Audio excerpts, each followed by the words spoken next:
Little EPUB tour. Let's have a quick poke around in EPUB to orient ourselves and to look at all the parts. Okay, at the very top, and I should point out another difference between sigil and oxygen is this. Let's have a quick side-by-side look. So you can see the test EPUB here in Oxygen in the archive browser, and there's the META-INF folder and the OEBPS, etc. In Sigil, you can't see that top level folder. You're only seeing the OEBPS, so what holds all the bits and pieces of the ebook. You're not seeing the META-INF folder. And one of the reasons that's significant is that at the very top, there's the container. So let's have a quick look at what that looks like. It's just a simple line of code pointing to the content.opf, that this is the sort of engine that runs the EPUB. And there's the encryption.xml folder. So the META-INF folder, that top level folder, must have the container XML folder or it will not work. The EPUB just won't even open. You'll get an error message or you'll get a blank stare. The encryption file is optional, and the encryption file is related to the fonts, and it's about encrypting the fonts. So it's not about encrypting the EPUB, it's about encrypting the fonts. The idea here is that nearly every font foundry in the world requires that fonts be encrypted in an EPUB so that they can't be stolen. And it's generally a violation of the end user licensing agreement to not encrypt your fonts. So that said, I will caution you that your fonts in your ebook will not work on Kindle if you leave the encryption in. So you do what you want with that information. I'm going to leave it here for now, but if this book was going to Amazon, then I would definitely delete the encryption folder. So that's just a small tip. Let's look around a little bit more. I'm going to get rid of this sigil screen. Okay. The OEBPS folder holds all the bits and pieces of the ebook. InDesign organizes the EPUB in predictable ways. There's the CSS folder, the font folder, and the image folder. And those are sort of as advertised. They hold what they say they're going to. There's the fonts that we've embedded in that book, the images, and the CSS. If you had, and the images, that would store any image in the document, regardless of format. So it would store JPEGs, PNGs, GIFs, and SVGs. There are a couple of other categories of things in here. Let's roll those back up.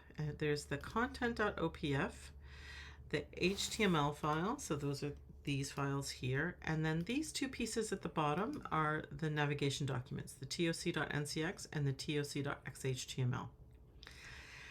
Okay, the cover and the chapter files and the chapter HTML files are here. The cover.xhtml is obvious, and the rest of the books will be in a series of files that take the name of the InDesign file and then iterate it.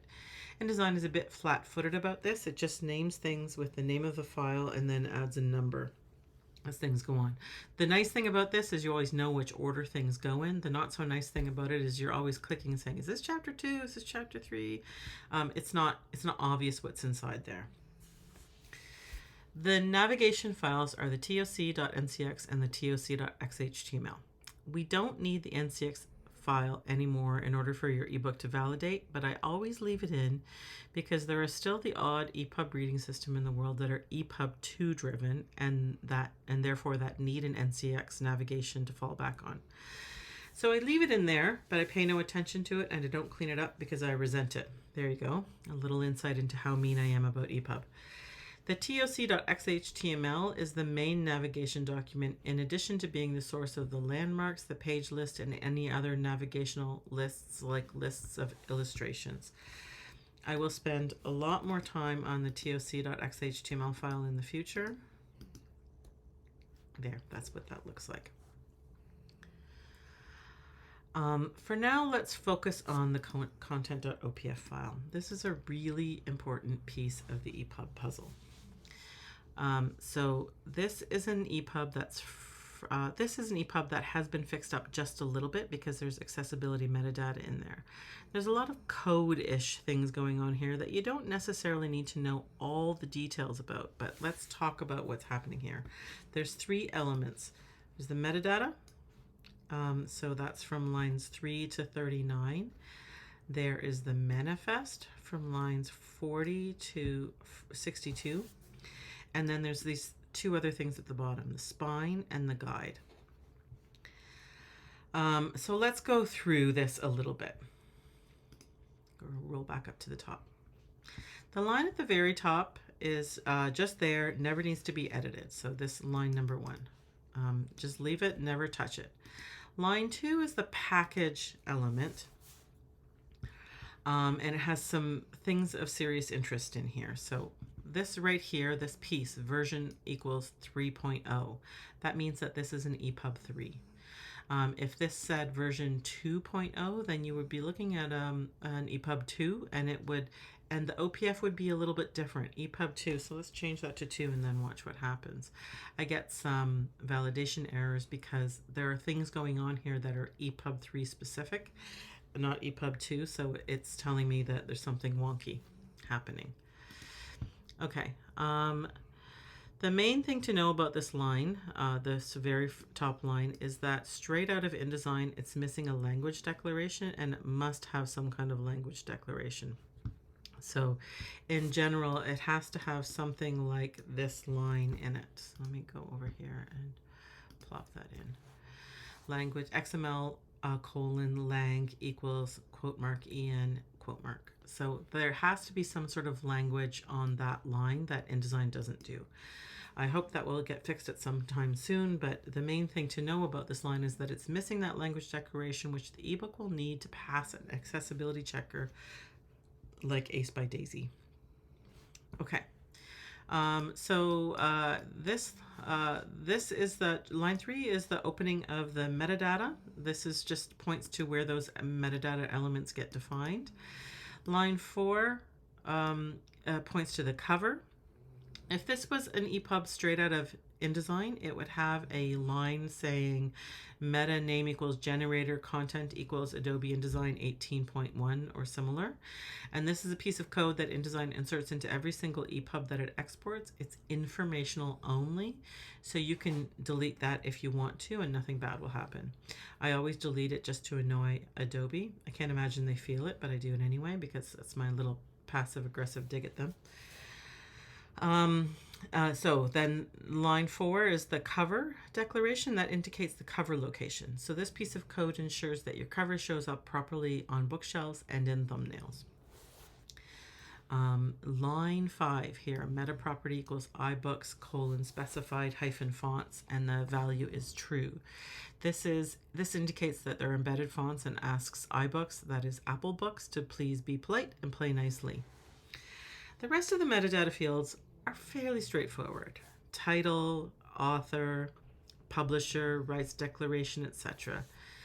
The DC date field right here, this is just a field that gets generated when you export the EPUB. It has nothing to do with when the book is published. It's about when the book was exported. So just FYI, you might want to change that to a pub date if you feel the urge. And then here, the DC language, that's required. So there's very few pieces of metadata that are required in order to validate, and language is one of them. Okay. This line here, the meta property equals DC terms modified.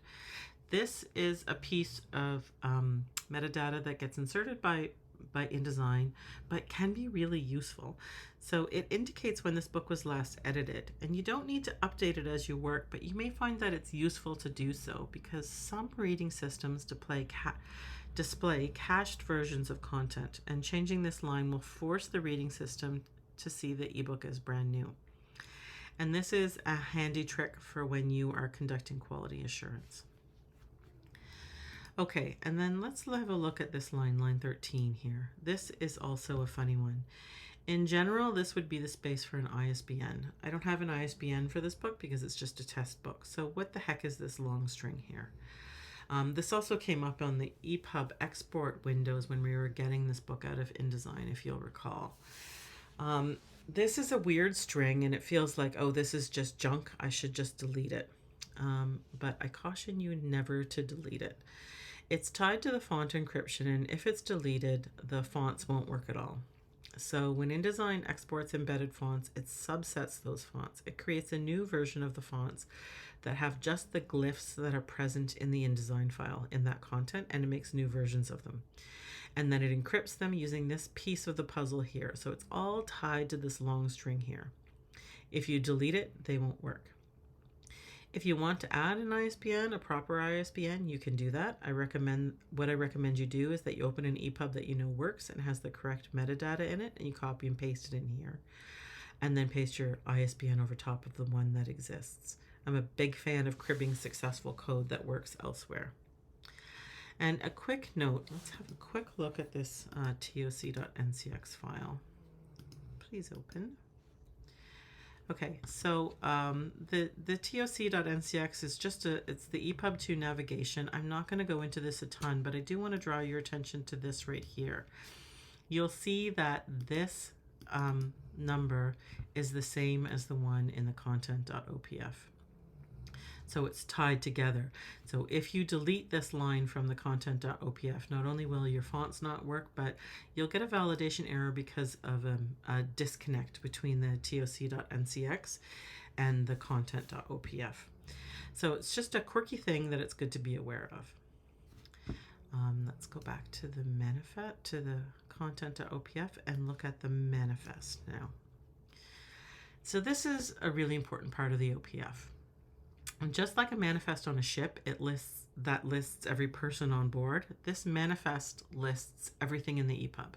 The cover, the HTML files, the navigation files, the style sheets, the fonts, and then the images. If you add a font or take away a font, then you need to edit it here. If you add an HTML file or take away an HTML file, you need to edit it in this manifest. If this manifest doesn't relate directly to what's over here inside the ebook, then you'll get a validation error. And then some things to note.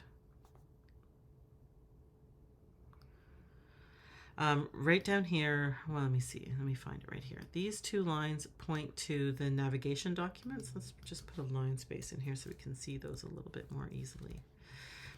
These two are naming the navigation documents, which is critical. Everything in the EPUB must be named. And then what I want to point you to here is this little tidbit at the end of the toc.xhtml that says this file, this specific file, is the navigation document for the entire EPUB.